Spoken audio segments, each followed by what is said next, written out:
High বন্ধুরা, আমি আজকে আবার একটা রেসিপি নিয়ে হাজির হয়েছি।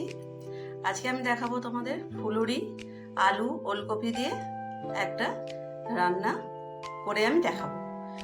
তো ফুলুরি আমি নিজে বানাইনি, এটা কিনে এনেছি, কেনা ফুলুরি। তো তার জন্য দেখো পেঁয়াজ কোচানো, বেশি কিছু এখানে মানে মশলাপাতি লাগছে না। পেঁয়াজ কোচানো, কাঁচা লঙ্কা, গরম মশলা, আর এখানে আছে জিরে পোস্ত বাটা, আর এখানে এই যে আলু ওলকপি আমি একটু ভাপিয়ে নিয়েছি। ঠিক আছে বন্ধুরা, তাহলে চলো রান্নাটা শুরু করা যাক। তো বন্ধুরা, আমি চলে এসেছি কিচেনে। প্রথমে আমি পেঁয়াজটা একটু লাল করে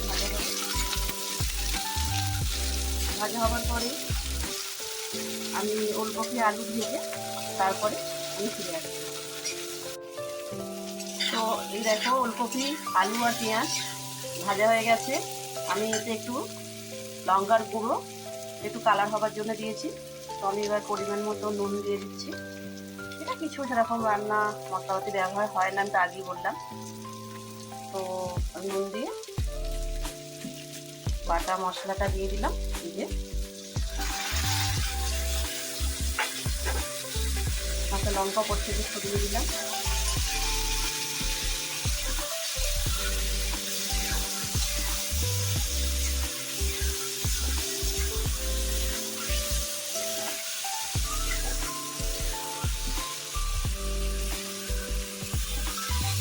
তো আমি ফুলুরিগুলোও দিয়ে দিলাম।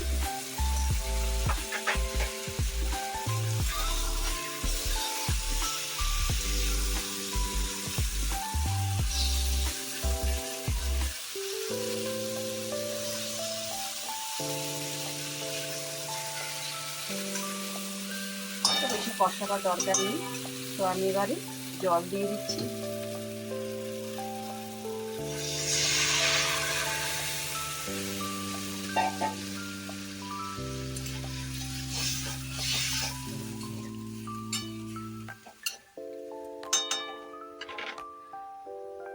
আমি একটু পরে ফিরে আসছি। A few moments later. আমি আবার ফিরে এলাম বন্ধুরা। দেখো আমার রান্না পুরো কমপ্লিট। তো আমি শেষে নামাবার আগে গরম মশলা আর ঘি দিয়ে নামিয়েছি। ফুলুরি আলু ফুলকপি দিয়ে আমি একটা তরকারি করেছি, কত সুন্দর হয়েছে। ঠিক আছে বন্ধুরা, গুড নাইট।